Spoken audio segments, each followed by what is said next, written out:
If you've always wanted to improve on controller in Fortnite, then you've found the right video. This is the ultimate masterclass for improving on controller. From settings and peripherals to the best drills, this video has everything you'll ever need. I'll be separating the tips into 5 key sections, starting with aiming is something controller players often have their ups and downs with, as it is significantly more difficult to aim with a controller compared to a keyboard and mouse. This is why aim assist exists. As a controller player, it can sometimes feel like you have no control over your aim, that it all depends on how the game blesses you with aim assist. But don't worry, I can confidently say that you can still improve your aim as a controller player. Seeing pros like Reet and Mero dominate on controller should be proof enough that you can get better too. Sometimes players self-sabotage their aim through their settings. Your aiming sensitivity plays a huge role in your aiming capability. If you're interested in my aiming settings, here you go. I've kept the same settings for over 2 years now. I'll be honest, I remember copying Reet's settings one day over 2 years ago and have never switched since. The only thing I've changed is the dead zone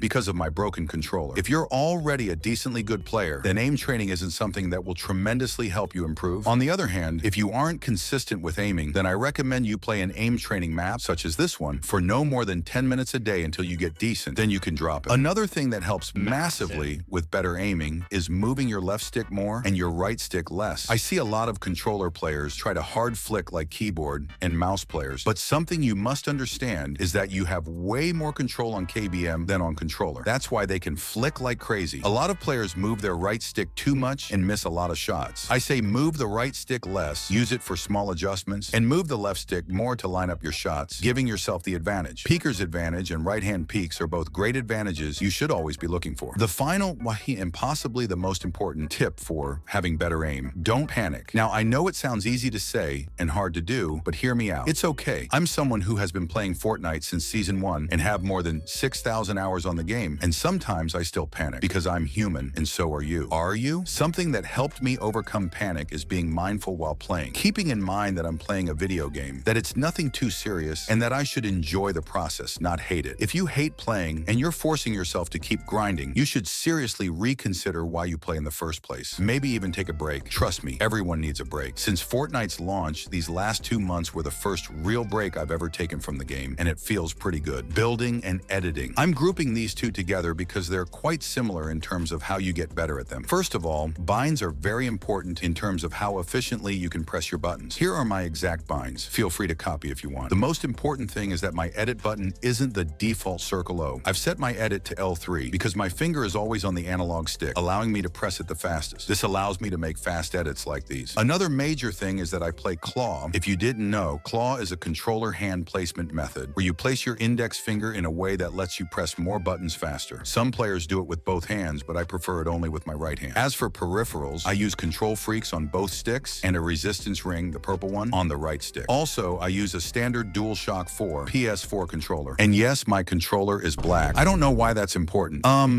I think you already know that having lower ping and lower input delay helps you build and edit faster. For ping, use a faster internet connection plus Ethernet cable. For delay, better peripherals plus a better PC. Also, playing NHZ 1 versus 1 maps with optimized performance helps. By the way, my all-new V1 map is out. It has every fun goodies you could want. Also, if you want to improve like me, then there is also an optimized mode for maximum performance and least delay. If you enjoy the map, make sure to favorite me, as it helps me out a ton and helps me make these videos for you. Something that's helped me a lot is progressive overload. Basically, when I'm learning a new move, I practice it slowly first, master it, then slowly ramp up the speed until I master it at full speed. As a controller player, you should play to your advantages. One major advantage is movement. That's why pros like Reet have such refined piece control and aim. Piece control is a must-learn, and it's actually easy. Just load up Raider's awesome piece control map and do all the drills daily for no more than 10 minutes. Soon, you'll start seeing the same patterns appear in real matches, and you'll naturally learn to take advantage of them. Inventory management. Inventory management is a big part of controller play because you can't just scroll to any gun like on KBM. Here's how I set up my inventory. First slot, shotgun. Second slot, SMG. Third and fourth slots, heals,